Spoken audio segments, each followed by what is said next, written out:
കൊല്ലം Peroor service സഹകരണ ബാങ്കിൽ ലോക്കറിൽ സൂക്ഷിച്ച 48 പവൻ സ്വർണം കാണാനില്ലെന്ന പരാതിയിൽ ബാങ്കിന് മുന്നിൽ സമരം ആരംഭിച്ച കുടുംബം. കഴിഞ്ഞ മാസം 27-നുണ്ടായ സംഭവത്തിൽ ഇതുവരെയും അധികൃതർ കൃത്യമായ മറുപടി നൽകാത്തതിനാലാണ് കുടുംബത്തിന്റെ പ്രതിഷേധം.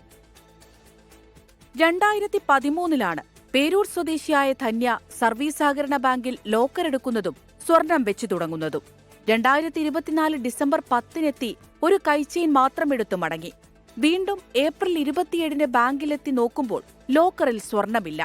നിരുത്തരവാദിത്വപരമായ മറുപടി അധികൃതരിൽ നിന്നുകൂടി ലഭിച്ചതോടെ യുവതി പോലീസിലും പരാതി നൽകിയിരുന്നു. ഇതുവരെയും സ്വർണത്തിന്റെ കാര്യത്തിൽ തീരുമാനമാകാത്തതിനാലാണ് ബാങ്കിന് മുന്നിൽ സമരം ആരംഭിച്ചത്. മറ്റേതെങ്കിലും ലോക്കറിൽ എന്റെ ഗോൾഡ് ഇരിപ്പുണ്ടോ എന്ന് നോക്കട്ടെ എന്ന് പറയുന്ന അല്ലാതെ വ്യക്തമായ ഒരു മറുപടി എനിക്ക് കിട്ടുന്നില്ല. എൻ്റെ അച്ഛൻ മെനങ്ങാൻ ഈ ബാങ്കിൽ വന്നിരുന്നു. അപ്പോഴും ലോക്കർ കഴിഞ്ഞ വിധു എന്ന് പറഞ്ഞ ചേട്ടൻ പറയുന്നത് 10 ദിവസത്തിന് ഇത് കണ്ടുപിടിക്കും അണ്ണാ എന്ന് പറയുന്നത്. എന്നിട്ടും ഒരു വ്യക്തമായിട്ട് എനിക്കൊരു മറുപടിയില്ല. എനിക്കിത് എന്ന് കിട്ടുമെന്ന് ബാങ്കുകാർ പറയുന്നില്ല. അപ്പം അതുകൊണ്ട് ഞാനും എൻ്റെ കുടുംബവും ഞാൻ എൻ്റെ പ്രതിഷേധമായിട്ട് മുന്നോട്ട് പോകാൻ എനിക്ക് വരാൻ വഴിയില്ല. യുവതി പരാതി അറിയിച്ച സമയം തന്നെ പോലീസിൽ വിവരം ധരിപ്പിച്ചു എന്നാണ് ബാങ്ക് ഭരണസമിതിയുടെ വിശദീകരണം. അതേസമയം സ്വർണം എവിടെ എന്ന ചോദ്യത്തിന് മറുപടിയില്ല.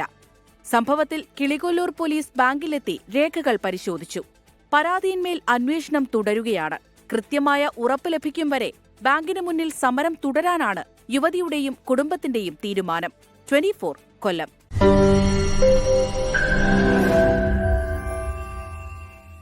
ലോകത്തെവിടെയായാലും ഏത് സമയത്തും 24 വാർത്തകളും ഓഗ്മെന്റഡ് റിയാലിറ്റി പാക്കേജുകളും എക്സ്പ്ലെയിനറുകളും വിശദമായി കാണാൻ ഞങ്ങളുടെ യൂട്യൂബ് ചാനൽ നിങ്ങൾക്ക് സബ്സ്ക്രൈബ് ചെയ്യാം.